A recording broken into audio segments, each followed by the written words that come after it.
They poisoned my lake to stop me from fishing. At first, even saying those words felt ridiculous. The kind of claim you'd laugh off as paranoid. Yet the morning I stepped outside, like I'd done every day for 10 years, and was hit by the reek of chemicals strong enough to sting my eyes, there was nothing left to laugh at. Hundreds of fish bobbed lifeless on the surface, bellies bloated white against the sickly blue-green water. The smell wasn't the earthy decay of natural death. It was synthetic, acrid, invasive. My knees nearly gave under me as I stared, stunned, at the water I had given a decade of my life to. This wasn't just a pond scooped out of the dirt for weekend fishing. This was my blood and sweat shaped into an ecosystem. Every back-breaking shovel full, every careful test and adjustment, every pipe laid by my own hand. 10 years of labor, memory, and meaning, erased overnight by an act of malice. They thought killing my lake would muzzle me. What they didn't realize is they hadn't just targeted me. This reservoir was the backbone of Pine Ridge, the source for gardens, families, children, and life itself. They had poisoned an entire community, and I wasn't the type to go quietly. You want to know how things unraveled from there? Stick around, because if you think this is just about fish, you're wrong. Music fades in your mind, like a drumbeat before a storm. 3 months before that nightmare morning, the world still felt steady under my boots. I stood at the same shoreline, coffee steaming in my hand, watching dawn catch the water in bands of gold. I allowed myself, for the first time in years, to believe I might be finding rhythm again. I'm Ethan Mercer. 10 years ago, when my wife Sarah first began talking about retirement, she envisioned a lake, a place to breathe, to walk, to spend evenings in reflection. She never lived to see it. 5 years back, cancer stole her. Carved into her by toxins released by an industrial company we later proved had hidden their crimes for decades. Losing her inched me to the edge of collapse. I turned my back on the city, on prestige, on my career as an environmental engineer. I came here to Pine Ridge, resolved to build by hand what she could not live to enjoy. What began as a muddy depression carved out by my grief became 2 acres of thriving, self-sustaining water. Fish, reeds, birds, life flourished. It wasn't simply a tribute. It was the closest I could come to reaching her again. And Pine Ridge embraced it. 50 homes stretched across rolling hills, an hour outside the city, and my lake became the unofficial village square. Children squealed over their first catches. Couples took nightly walks at sunset. During brutal droughts, when municipal supply shrank, my filtration system kept water flowing to gardens, helping neighbors survive. What I built was never hidden. I had every clearance, every permit, every inspection documented in triplicate. 10 years of water quality reports so pristine the EPA could have used them as ads, and yet, not everyone liked it. One September morning, as I reviewed sustainable architecture plans in my cabin office, I heard tires crunch across my gravel driveway. Through the window, I saw a black BMW, shiny as polished stone, glide up. The kind of car that doesn't belong to country roads. Out stepped a woman in a tailored gray suit, leather portfolio in hand like she was walking into a deposition rather than a neighbor's yard. My gut tightened. Vera Langston, the new president of our HOA, who had swept in with promises to modernize and elevate our community. 38, sharp in features and sharper in posture. Word was, she'd been a powerhouse attorney before she suddenly relocated here. About what drove her from skyscraper law to HOA politics? No one really knew. When I opened my door, she greeted me with the flawlessly modulated authority of a litigator, accustomed to winning on tone alone. "Mr. Mercer," she began, as though the title itself was a summons, "there have been concerns raised about your lake." She lifted her manila folder like it was a loaded weapon. "We've received an anonymous complaint suggesting you're operating an unlicensed fish farm, allegedly contaminating groundwater supplies." Her emphasis on unlicensed fish farm made it sound less like ecology and more like narcotics. I breathed slow, invited her inside. My mind already moved through the catalog of documentation waiting in my filing cabinet. Years of reports, tests, stamps, signatures. By the time she sat across from me in one of the leather chairs at my desk, I had pulled the thickest file free. "This is not a fish farm," I said evenly, sliding it across. "This is a private recreational lake, constructed and maintained with full environmental compliance. This is my state water management permit. Here's 10 years of quarterly water quality reports. Here's my environmental impact survey." I fanned them across my drafting table with the same precision she had flashed her folder. "Every fish professionally stocked. My filtration system? It improves the groundwater you're worried about. Independent results confirm it." Her gaze skimmed the documents without absorbing. Her body language told another story. The flick of her eyes, the shift in her posture, the irritation that she hadn't expected someone to be prepared. "The complaint," she said finally, reaching for her portfolio again, "also coincides with new HOA guidelines under review, impacting private water features, for property value, for safety." I leaned back, scanning her the way I once scanned CEOs on the witness stand. Her words claimed regulation, but her body shouted threat. Everything about her, jaw tight, voice precise, told me this wasn't safety, it was strategy. "Then put those regulations in writing," I replied coolly, "and share who made this complaint. If they accused me of contamination, I assume the HOA requires evidence." Her micro-expression told me more than her words. She had nothing concrete. "They're still being finalized," she clipped, standing abruptly, stacking her documents like a closing argument. "Anonymous complaints are protected. I came simply to advise you, Mr. Mercer. It would be wise to consider options. Sometimes beautiful things," she gestured loosely, "become obstacles to progress." Wise. It came out wrapped like a blade. She set her expensive card atop my desk. Thick stock, embossed letters. "Consider what's best for the community, not just your personal memories." And then she was gone. Tire tracks cutting scars in my gravel as her BMW receded. I sat with the card in my hand, my mind a churn of gears. Permits in order. Reports bulletproof. Non-existent regulations. Anonymous complaints without evidence. None of it resembled legitimate HOA procedure. So that night I walked the shoreline again, watching fish stitch silver ripples across the water, and felt the familiar gut weight that came when Sarah's memory was under threat. This lake wasn't just a project. It was my vow to her, and I wasn't about to lose it to suits and ego. That's when I saw something unnatural. A thin envelope slipped under my cabin door. Its contents chilled me worse than chemical fumes could. A ransom note letter, words cut from magazines and newspapers, "Stop the fish or face consequences." 72 hours, a cliché threat. But it told me more than its sender realized. Under my desk lamp, I studied its construction. The cuts were meticulous, arranged with precision. A left-handed cutter, no doubt. The stock glossy, expensive. Architectural digest, not casual newsprint. Whoever hid behind Anonymous belonged to the upper bracket. Not blue-collar spite, 2 months before the poisoning. I carried this to my old ally, Michael Grant. He ran the criminology lab at the university. His office a museum of organized chaos. Microscopes humming among coffee-stained folders and framed crime scene photographs that would send most men searching for fresh air. He had been my cornerstone 5 years ago when Sarah's case dragged that corporation through court. His trace evidence dismantled their cover-up, and now I needed his eyes again. Michael adjusted lenses, muttering low. Then with a grim chuckle he beckoned me. "Ethan, whoever did this doesn't know the first thing about covering tracks. Amateur hour. Look, fingerprints right on the tape. Amateur mistakes." I bent to the eyepiece, saw ridge lines clear as day disturbed across the adhesive. "Add to that," he said, tapping the paper with a gloved finger. "You can trace the entire thing. Glossy AD subscription stock. Left-handed cut patterns. The spacing, deliberate. Someone with legal training. Calculated, precise." He photographed the prints, uploaded them.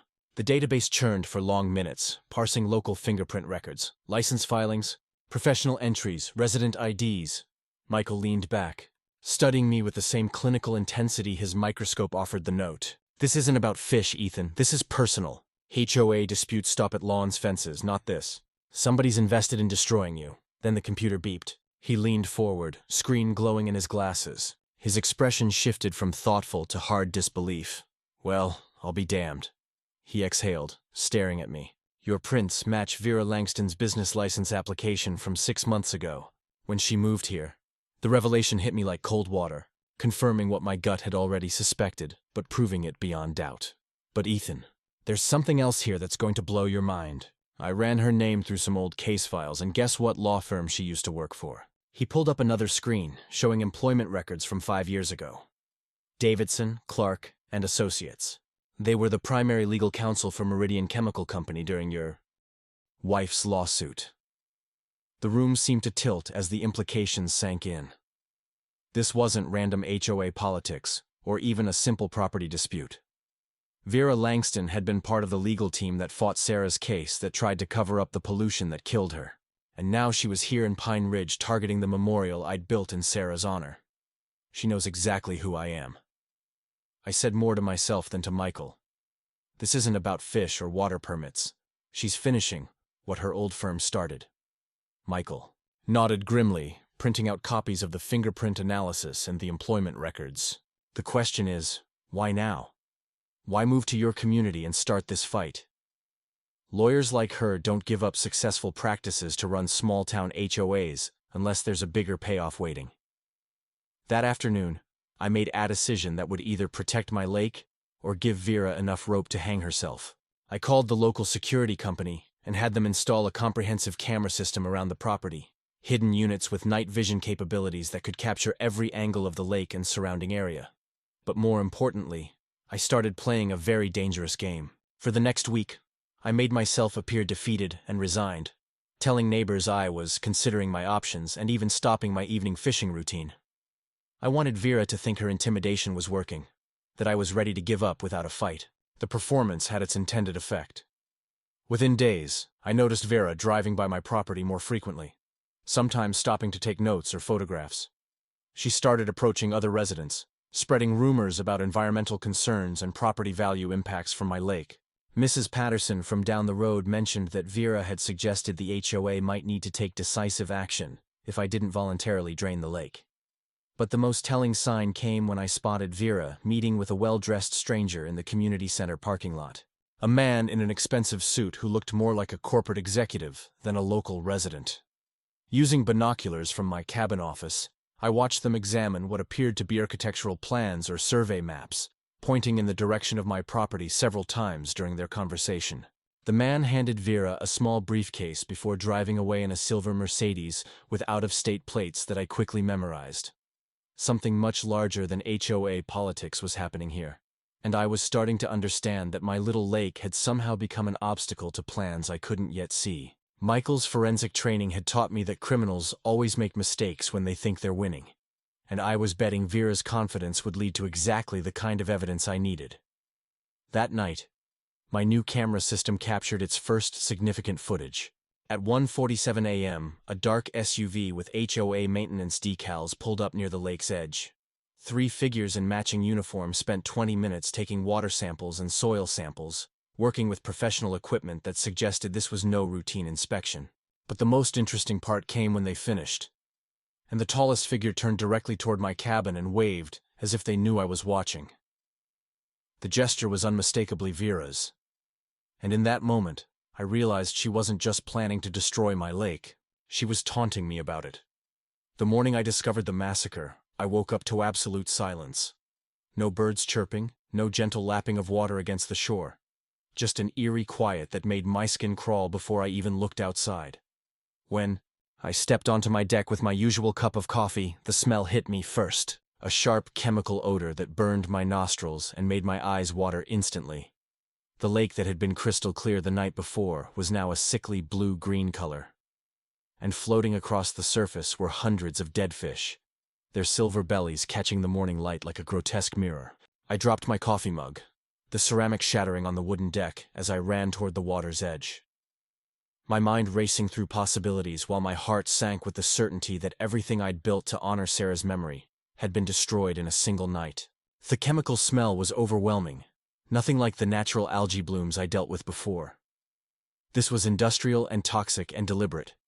I immediately called 911, then started photographing everything from multiple angles. My engineering training, kicking in, even as grief and rage threatened to overwhelm. Within 30 minutes, paramedics and environmental response teams were swarming my property, taking water samples and setting up a quarantine perimeter. Dr. Janet Mills, the emergency room physician who responded to the environmental hazard call, took one look at the scene and immediately started asking about anyone who might have used the water recently. "Mr. Mercer, this appears to be chemical poisoning on a massive scale," she said, pulling on protective gloves. "We need to identify anyone who might have been exposed in the last 72 hours. That's when my blood ran cold. "Mrs. Thompson," I said, already running toward my phone. "Evelyn Thompson, she's 75, lives 2 houses down. She and her 8-year-old granddaughter, Emma, use water from my lake for their garden, and sometimes for drinking when the municipal supply gets chlorinated too heavily." Dr. Mills immediately radioed for additional ambulances while I called Evelyn's house, my hands shaking as I listened to the phone ring. When she answered, her voice was weak and confused. Ethan, dear, Emma and I aren't feeling well this morning. We both have terrible stomach pain and Emma's been vomiting. Could you possibly drive us to the doctor? I told her to sit tight. That help was already on the way and tried to keep the panic out of my voice. The ambulances arrived within minutes. And us. I watched the paramedics load Evelyn and little Emma onto stretchers. I felt a familiar rage building in my chest. The same fury I'd experienced during Sarah's illness, when I realized that corporate greed and legal maneuvering were literally killing the people I loved. Dr. Mills returned from the ambulance with preliminary test results that made my worst fears real. The water contains diflubenzuron, a restricted insecticide that's banned for use near water sources. This isn't accidental contamination. Someone deliberately introduced a large quantity of this chemical into your lake. The implications hit me like a physical blow. Someone had turned my memorial to Sarah into a weapon against innocent people, including a child who reminded me so much of the daughter Sarah, and I never got to have. But the most shocking moment came an hour later when I saw a familiar black BMW speeding into the hospital parking lot. Vera Langston emerged from the driver's seat in obvious distress, running toward the emergency entrance with tears streaming down her face. I followed her inside, staying back far enough to overhear her frantic conversation with the triage nurse. My son, Jake Langston, he's 16. He went swimming in the lake behind Ethan Mercer's house yesterday evening. He's been violently ill all night, vomiting with severe abdominal pain. Please, you have to help him. The nurse immediately took her information and rushed Jake into treatment, but I stood there in stunned realization that Vera's own son had become a victim of her chemical attack. The irony was devastating and revealing. Vera had poisoned my lake without considering that her own teenager used it for swimming, that the same water she'd contaminated to destroy my memorial had nearly killed the child. She was presumably trying to protect through her HOA machinations. Dr. Mills confirmed my suspicions when she emerged from Jake's treatment room, looking grim. 4 more cases of bloenzuron poisoning just came in, all from your neighborhood, all showing symptoms consistent with exposure 72 hours ago. This chemical has a delayed onset, which means whoever did this knew exactly what they were using and when the effects would appear. The calculated nature of the attack was becoming clear. This wasn't random vandalism, but a sophisticated plan designed to create maximum chaos and blame. 2 hours later, as I sat in the hospital waiting room monitoring news about Evelyn and Emma's condition, Vera approached me with red eyes and a trembling voice. Ethan, I know we've had our differences, but we're both victims here. Someone is targeting our community, using your lake as a weapon against all of us. She sat down beside me, her usually perfect composure completely shattered. Jake could have died because some maniac decided to poison the water. We need to work together to find whoever did this before they strike again. Her performance was almost convincing, the concerned mother protecting her community, but I noticed she was holding her purse in a way that suggested she was recording our conversation. That evening, after Evelyn and Emma were stabilized and Jake was moved to the pediatric ward for observation, I returned home to find my property still crawling with environmental investigators. The preliminary water analysis confirmed what Doc Mills had suspected. Someone had dumped nearly 50 gall of concentrated difluenzuron into my lake's main inlet between midnight and 3 a.m. the previous night. But my hidden camera system had captured something even more damning. The footage showed 3 people in HOA maintenance uniforms methodically pouring chemicals from industrial containers. And when I enhanced the images on my computer, I could clearly identify the distinctive gait and posture of Vera Langston directing the operation. She had poisoned her own son while trying to destroy my life, and now she was sitting in a hospital room reaping the consequences of her own calculated cruelty. As I uploaded the video files to a secure cloud server, my phone rang with a number I didn't recognize. The voice on the other end was electronically distorted, but the message was crystal clear. If you don't want more people to die, stop your investigation now. Tonight was just fish. Next time it will be people on purpose. 1 week after the poisoning, I was sitting in a diner 20 miles outside Pine Ridge, meeting with someone who'd reached out through encrypted email with information that could change everything. Kevin Walsh was a 30-something IT specialist for the city government, the kind of guy who wore thick glasses and spoke in technical jargon. But his nervous energy told me he was sitting on something explosive. Mr. Mercer, I've been watching the news about your lake, and I couldn't stay quiet anymore, he said, sliding a manila envelope across the greasy table. I manage the email servers for City Hall, and sometimes I see things I probably shouldn't. 3 months ago, I noticed some unusual correspondence patterns involving your neighborhood, so I started keeping copies. His hands shook slightly as he opened the envelope, revealing printed emails that would blow this case wide open. The first email was from Richard Sterling, the well-dressed man I'd seen meeting with Vera in the parking lot, and the letterhead identified him as CEO of Sterling Development Group. But this wasn't about real estate development in the traditional sense. Pine Ridge Luxury Amenities Project, Phase 1. Elimination of natural water features to enable construction of Sterling Wellness Resort. Projected value $48 million over 5 years. I read aloud, my voice getting tighter with each word. The email detailed plans to convert my lake area into an upscale spa and golf facility, with Vera's 3 properties serving as the initial land acquisition target. She's been planning to sell her houses for triple their current value once this resort gets built, Kevin explained. But your lake was classified as a protected watershed, which legally prevented any commercial development in the area. The second email made my blood boil. It was from Vera to Sterling, dated 2 weeks before she'd first visited my property, outlining her strategy to create environmental concerns that would justify emergency closure of the private lake facility.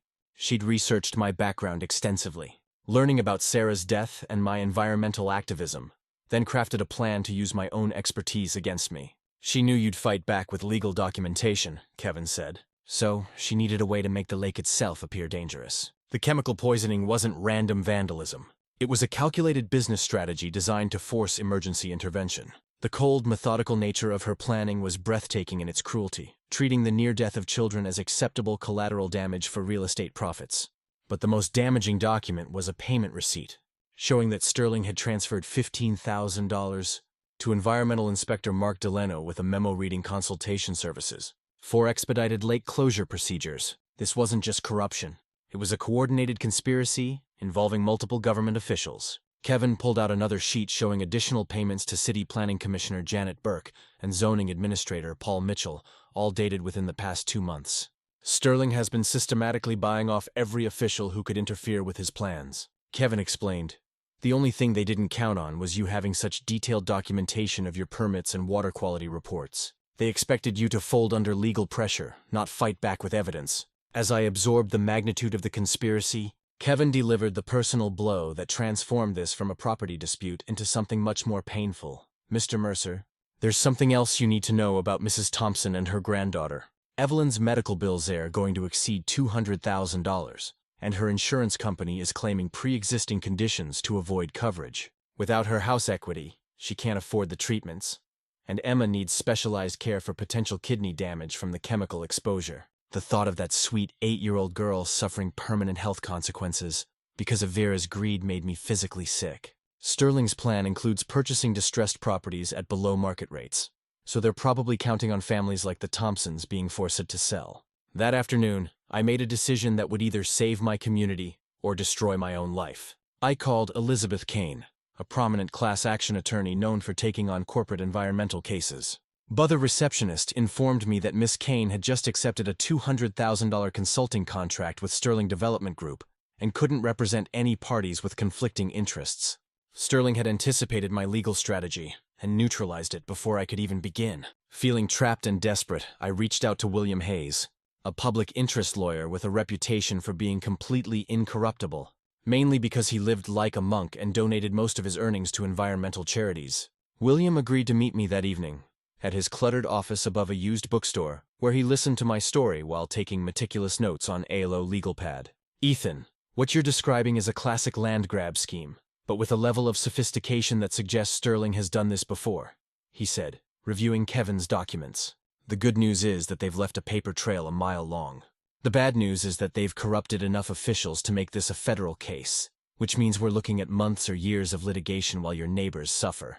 He leaned back in his chair, studying my face with the intensity of someone used to reading desperate clients. There is another option, but it's risky, and it requires you to trust people you have every reason to hate. Before I could ask what he meant, my phone buzzed with a text message from an unknown number. Check your email. It's time we talked honestly. VL, the email contained a single line that made my hands shake. Sterling threatened to kill Jake if I don't deliver your lake by Friday. I need your help to stop him. And I have recordings that prove everything. William read the message over my shoulder and whistled low. Well, that changes things significantly. Your enemy just became your most valuable ally, assuming she's telling the truth and not setting another trap. I stared at the screen, knowing that trusting Vera could either give me the evidence needed to destroy Sterling's conspiracy or walk me directly into the final phase of their plan. As if summoned by our conversation, my phone rang with Vera's number. Her voice was barely a whisper, filled with genuine terror I'd never heard before. "Ethan, I know you have no reason to trust me, but Jake is all I have left in this world. Sterling's people took him 3 hours ago, and they say he'll have an accident if I don't transfer the lake property deed by Friday morning. I'll give you everything. All the recordings, all the financial documents, everything that proves what we've done. Just please help me get my son back safely, and I'll spend the rest of my life making this right." 2 weeks after the poisoning, I found myself in the most unlikely alliance of my life, sitting across from Vera Langston in a 24-hour diner on the outskirts of the county. Both of us looking like we hadn't slept in days. She'd chosen this location because Sterling's people wouldn't expect her to meet me in such a public, well-lit place, and the constant flow of truckers and night shift workers provided perfect cover for our conversation. Vera looked nothing like the composed HOA president who'd first threatened me, her expensive suit replaced by jeans and a hoodie, her perfectly styled hair pulled back in a messy ponytail, and her hands shaking as she slid a thick manila envelope across the table. "Everything's in here," she said, her voice barely above a whisper. "Financial records, recorded phone calls, video files, even Sterling's personal notes about eliminating obstacles to his projects. I've been documenting everything since the beginning, partly for protection and partly because I knew this day would come." The contents of the envelope were more damning than anything I could have imagined. Michael Grant had been right about Sterling operating a systematic corruption network, but the scope was staggering. Over the past 18 months, Sterling had implemented identical schemes in 8 different communities across 3 states, using local HOAs as front organizations to manufacture crises that justified emergency land seizures.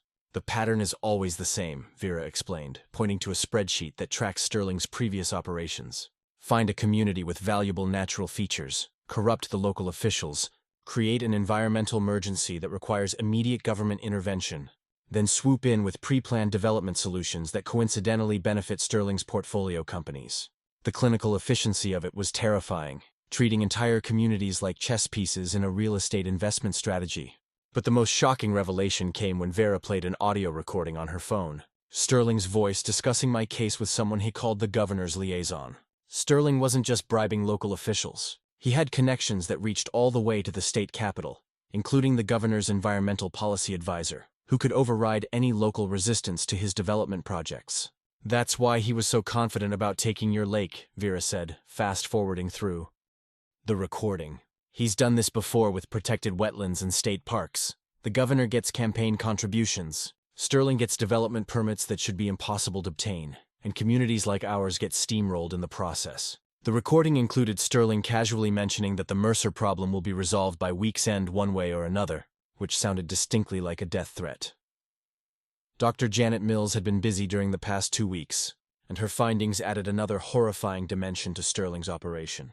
She'd quietly reached out to emergency rooms in Sterling's previous target communities and discovered a pattern of unexplained illness clusters that preceded each of his development projects. 23 cases of glubenzeron poisoning in the past 18 months, all in communities where Sterling later built luxury developments, she reported when she joined us at the diner. "The chemical signatures are identical, which means he's using the same supplier and the same methodology every time. This isn't just corruption. It's serial environmental terrorism designed to weaken community resistance." The scope of Sterling's crimes was expanding from local fraud to something that warranted federal investigation. My phone buzzed with a text message that made the situation infinitely more dangerous. It was a photo of Jake Langston tied to a chair in what looked like a warehouse with a message reading 3 days to deliver the lake deed, or the boy disappears permanently. No police, no FBI, no tricks. Vera's face went white when she saw the image, and I realized that Sterling had escalated beyond financial pressure into outright kidnapping. "He's getting desperate," William Hayes observed when I called him from the diner parking lot. "The longer this drags out, the more evidence you're gathering, and the more people are asking questions. Desperate criminals make fatal mistakes, but they also become extremely dangerous to anyone who threatens their plans." That's when Vera revealed the most crucial piece of information, something that could either save Jake or get us all killed. "I've been wearing a wire for the past 6 months, she said, pulling a small recording device from her purse. "Not for you or for Sterling, but for the FBI. Agent Sarah Chen approached me last winter when they started investigating Sterling's previous projects. They needed someone on the inside to document his methods. So, I've been playing the role of willing accomplice while secretly gathering evidence. The revelation that Vera had been working as an undercover informant reframed everything I thought I knew about her motivations. The poisoning was supposed to be fake, just colored water that would look dramatic but not hurt anyone. Sterling changed the plan without telling me, used real chemicals instead of the harmless dye we'd agreed on. That's when I realized he was willing to kill people to get what he wanted. The FBI connection explained why Vera had seemed so nervous during our early encounters, why she'd made amateur mistakes like leaving fingerprints on the threatening letter, and why she'd been so desperate to control the narrative after Jake was poisoned. Agent Chen has been building a federal case against Sterling for 18 months, but they needed evidence of his methods in real time, not just the aftermath of his previous crimes, Vera continued. My job was to document the corruption process from the inside, but Sterling's escalation to kidnapping and attempted murder wasn't part of the plan. The Bureau is treating this as a domestic terrorism case now, which means they have resources and authority that local law enforcement lacks. But the FBI's involvement created a new problem that made my head spin. Agent Chen can't move to rescue Jake without blowing their entire investigation. Vera explained they're 3 weeks away from simultaneously arresting Sterling's entire network across 4 states, including the governor's people and a dozen federal contractors who've been facilitating these land grabs. If they act too early to save my son, Sterling's co-conspirators will destroy evidence and disappear, leaving hundreds of other communities vulnerable to future attacks. The moral calculus was impossible, weighing one child's life against the potential victims of Sterling's ongoing criminal enterprise. William Hayes had been listening to our conversation with the intense focus of someone accustomed to complex legal strategies, and his next words changed everything. There's a third option that could save Jake and preserve the FBI investigation, but it requires Ethan to do something extremely dangerous, he said, looking directly at me. Sterling expects Vera to deliver the lake deed by Friday. But what if she delivers something else instead? What if she delivers Ethan himself along with fabricated evidence that he's been operating an illegal environmental testing facility that justifies immediate federal seizure of his property? The plan was audacious and terrifying, essentially making me bait in a trap designed to expose Sterling's entire operation, while hoping the FBI could keep me alive long enough to testify. As if summoned by our conversation, Vera's phone rang with Sterling's number. She put it on speaker, and his voice filled the diner booth with cold menace. Mrs. Langston, I trust you've explained the situation to Mr. Mercer. He has 48 hours to sign over his property voluntarily, or young Jake will become a permanent part of our construction foundation. And if anyone contacts law enforcement, Jake's death will be slow and painful, designed to send a message to other communities that might resist our development plans. Thaleen went dead, leaving us sitting in stunned silence as the weight of Sterling's threat settled over us like a suffocating blanket. 3 weeks after the poisoning, the Pine Ridge Community Center had never seen anything like the crowd that packed every seat, lined the walls, and spilled out into the parking lot for the emergency HOA meeting that would determine the fate of our entire neighborhood. Channel 7 News had set up cameras after William Hayes tipped them off about potential corruption, involving government officials, and the presence of media transformed what should have been a routine community discussion into a public tribunal that would expose Sterling's entire operation. I sat in the front row with Vera beside me, both of us wearing hidden recording devices provided by the FBI, while Sterling lounged confidently at the head table with 3 expensive-looking lawyers who probably charged more per hour than most people made in a week. The air was thick with tension and the murmur of 200 voices, all waiting to hear how this nightmare that had started with dead fish would finally end. Sterling rose to address the crowd with the polished confidence of someone accustomed to manipulating public opinion. His silver hair, perfectly styled, and his thousand suit projecting the image of a successful businessman concerned about community welfare. Ladies and gentlemen, we're here tonight because of a tragic environmental disaster that has endangered your children and contaminated your neighborhood. He began, his voice carrying the practiced authority of a politician.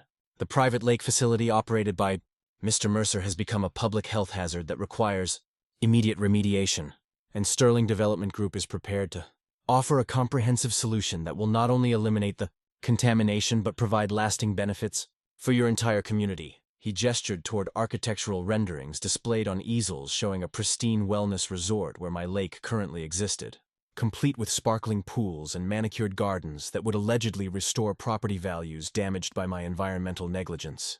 But before Sterling could continue his presentation, Mark Delano stood up from the back of the room, his face pale but determined as he walked toward the front with a briefcase in his hands. Mr. Sterling, I think these people deserve to hear the truth before they make any decisions, he said, his voice shaking slightly but growing stronger with each word.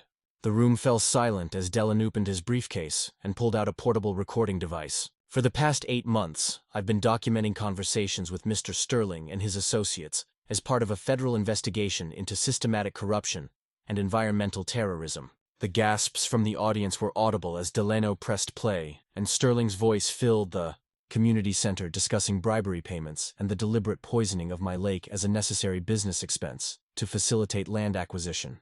Sterling's composure cracked for the first time as the recording continued, revealing not just the conspiracy against my property, but the broader pattern of communities he destroyed across multiple states. That recording was obtained illegally and taken out of context, he protested, but his lawyers were already whispering urgently in his ears, clearly recognizing that their client had just been exposed in front of dozens of witnesses and television cameras. The recording included Sterling's casual discussion of Jake's kidnapping as additional leverage to ensure compliance, and Vera's face went white as she heard her son's situation described like a routine business transaction. The boy is perfectly safe as long as his mother continues to cooperate, Sterling's recorded voice explained. Children make excellent motivational tools when parents become difficult. Dr. Janet Mills took the microphone next, presenting medical evidence that transformed the room's shock into outrage. The chemical analysis of Mr. Mercer's lake water shows deliberate contamination with diflubenzuron, a restricted pesticide that requires federal licensing to purchase or transport, she announced, displaying enlarged photos of the lab results on the Community Sense projection screen. This isn't accidental pollution or environmental negligence. It's chemical warfare against our community designed to create the crisis that Mr. Sterling is now offering to solve. She clicked to the next slide showing medical records from Sterling's previous target communities. 11 children and 14 adults have been hospitalized across 4 states with identical chemical poisoning symptoms, all in locations where Sterling Development subsequently built luxury resorts on land, acquired through emergency seizure procedures. The moment that shattered Sterling's facade completely came when Jake Langston walked into the community center under FBI escort, his wrists still bearing rope marks from his captivity, but his teenage defiance blazing in his eyes. "Mom, I'm okay," he called out to Vera, then turned to face Sterling with fury that made the entire room hold its breath. "You told me my mom was a criminal who deserved to be punished, that poisoning the lake was justice for Mr. Mercer's crimes against the environment. You made me believe that the people getting sick deserved it because they were stealing water that belonged to the community." Jake's voice broke slightly, but he continued with devastating honesty. "You kept me tied up for 4 days while you planned to kill more people. And you told me that if I ever spoke about what I'd seen, you'd make sure my mom had an accident that would look like suicide." Agent Sarah Chen stepped forward then, her FBI credentials immediately commanding attention as she addressed the stunned crowd. "Ladies and gentlemen, what you've witnessed tonight is the culmination of an 18-month federal investigation into a criminal conspiracy that has defrauded communities, poisoned children, and corrupted government officials across multiple states," she announced, signaling to agents positioned throughout the room. "Richard Sterling, you're under arrest for domestic terrorism, conspiracy to commit murder, kidnapping, environmental crimes, and operating a continuing criminal enterprise." The room erupted as Sterling's lawyers tried unsuccessfully to prevent their client's arrest, while cameras captured every moment of his downfall. The evidence collected through this investigation has already resulted in arrests of corrupt officials in 3 states, including environmental inspectors, zoning commissioners, and political figures who accepted bribes to facilitate Mr. Sterling's illegal land acquisition schemes. But the most dramatic moment came when Vera stood up, her voice carrying to every corner of the silent room as she made her public confession. "I need all of you to know that I participated in this conspiracy, that I helped poison the lake that nearly killed my own son, and put your children in the hospital," she said, tears streaming down her face, but her voice steady and clear. "I was being blackmailed by Sterling, threatened with financial ruin and worse if I didn't cooperate. But that's no excuse for what I did to this community." She turned to face me directly, her apology carrying the weight of genuine remorse. "Ethan, I know I can never undo the harm I've caused, but I want everyone here to know that you fought for this community when I was too weak and scared to stand up to Sterling's threats. Your lake wasn't just your memorial to your wife, it was the heart of this neighborhood, and I helped someone try to destroy it for money." William Hayes took the microphone for the final act of this legal drama, announcing the formation of a class action lawsuit that would hold Sterling and his co-conspirators accountable for every dollar of damage they'd caused. 47 families have already signed on as plaintiffs in a federal lawsuit seeking damages for medical expenses, property devaluation, and emotional distress caused by this criminal conspiracy, he announced, holding up a document thick with signatures. Additionally, the FBI has seized Sterling's assets across 4 states, ensuring that victim compensation will be fully funded through the forfeit of his illegally obtained wealth. The crowd erupted in applause as the reality sank and that justice would actually be served. That the powerful corporation that had seemed unstoppable could be held accountable for its crimes. As FBI agents led Sterling away in handcuffs, he turned back toward the crowd with a snarl that revealed his true nature beneath the polished exterior. "You people have no idea what you've just destroyed," he shouted, his voice echoing through the community center. "Do you think this ends with me? The network I built spans a dozen states and includes people you'd never suspect. This is just the beginning of your problems, not the end." Agent Chen silenced him with a firm hand on his shoulder, but his final threat hung in the air like a dark promise that even his arrest might not guarantee our safety. The meeting ended with Mayor Alan Reynolds announcing his resignation and the appointment of a special prosecutor to investigate the full extent of corruption in our local government, while Benjamin Thompson, Evelyn's husband, was unanimously elected as the new HOA president with a mandate to ensure transparency and community involvement in all future decisions. 6 months after that dramatic evening in the community center, I stood at the edge of my lake, watching the sunrise paint the water gold, marveling at how completely the ecosystem had recovered from Sterling's chemical attack. The fish population had rebounded stronger than ever. The water ran crystal clear again, and the State Environmental Agency had officially designated the area as the Pine Ridge Natural Preserve, ensuring that no development could ever threaten this sanctuary again. More importantly, the memorial I'd built for Sarah had become something even more meaningful, a symbol of what ordinary people could accomplish when they refused to let corruption and greed destroy the things they loved. Thea Lake wasn't just mine anymore. It belonged to the entire community that had fought to save it. The legal aftermath had been swift and satisfying in ways I'd never dared hope for. During those dark weeks when Sterling seemed untouchable, Richard Sterling received a federal sentence of 15 years in prison for domestic terrorism, environmental crimes, and operating a criminal conspiracy that had damaged communities across 4 states. The judge had been particularly harsh during sentencing, noting that Sterling's callous disregard for human life, including the poisoning of children, represented a level of corporate sociopathy that demanded the maximum penalty available under federal law. His conviction had triggered a wave of additional arrests as FBI investigations expanded to uncover the full scope of his corruption network, ultimately resulting in the prosecution of 12 government officials and their recovery of over $45 million in stolen assets.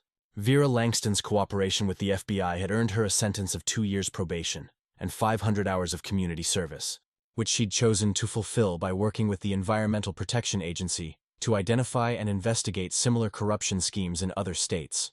Her transformation from antagonist to ally had been remarkable to witness, and her expertise in real estate law had proven invaluable in helping other communities protect themselves from predatory development practices. Jake had thrived in the months since his rescue, earning a full scholarship to study environmental law to prevent other families from experiencing what his mother had endured.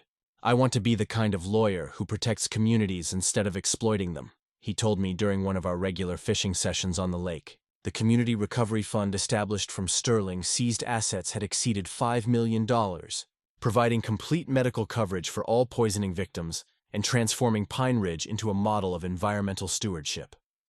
Evelyn Thompson had made a full recovery, and little Emma's kidney function had returned to normal with no lasting effects from the chemical exposure. The Thompson family had used their portion of the settlement to establish a scholarship fund for children interested in environmental science, ensuring that Emma's traumatic experience would ultimately help other young people pursue careers protecting natural resources. "Ethan, you gave us back our future," Evelyn had said during the scholarship announcement. "And now we want to help other children learn to protect the environment like you protected us." The FBI's investigation had revealed that Sterling's network extended far beyond what any of us had imagined, ultimately exposing corruption in state governments from California to Florida, and leading to comprehensive reforms in environmental oversight and development approval processes. Agent Sarah Chen had been promoted to head a new federal task force dedicated to investigating environmental crimes and corporate corruption, with Mark Delano serving as her chief technical investigator. "What happened in Pine Ridge was just the tip of the iceberg," she'd explained during a follow-up interview. "Sterling's methods had been replicated by dozens of other developers, but your community's resistance gave us the evidence we needed to shut down the entire network." I had accepted a position as an environmental consultant for the newly formed Pineridge Community Trust, helping other neighborhoods identify and resist similar threats to their natural resources. The work felt like a natural extension of the memorial I'd built for Sarah, using the skills she'd inspired me to develop in service of communities that couldn't protect themselves from corporate predators. My cabin office had become an informal headquarters for environmental activism, where concerned citizens from across the region came to learn how to document their water quality, organize legal resistance, and build the kind of community solidarity that had saved our lake. As I cast my fishing line into the peaceful water, I reflected on how this ordeal had transformed not just my life, but my understanding of what Sarah's legacy could become. She had died because a corporation valued profits over human life, but her memory had inspired a community to stand up against similar threats and ultimately helped expose a criminal network that had endangered thousands of people. The lake that began as my private memorial to her love of nature had become a public sanctuary that would protect this place for generations. Sometimes the most powerful way to honor the people we've lost is to ensure that their suffering serves a purpose, that their memory becomes a shield protecting others from similar harm. In the end, Sarah's legacy wasn't just the lake I'd built in her memory, it was the community of people who'd learned to fight for what they loved and who would never again allow the powerful to prey upon the innocent without facing the consequences of their actions. Looking back on Ethan's incredible journey from that first threatening letter to the final courtroom victory, I'm reminded that the most powerful stories are often hiding in plain sight within our own communities. If this tale of corruption, courage, and ultimate justice resonated with you, I'd love to hear your thoughts in the comments below. Consider subscribing to Happer Stories for more compelling narratives that prove truth and persistence can triumph over greed.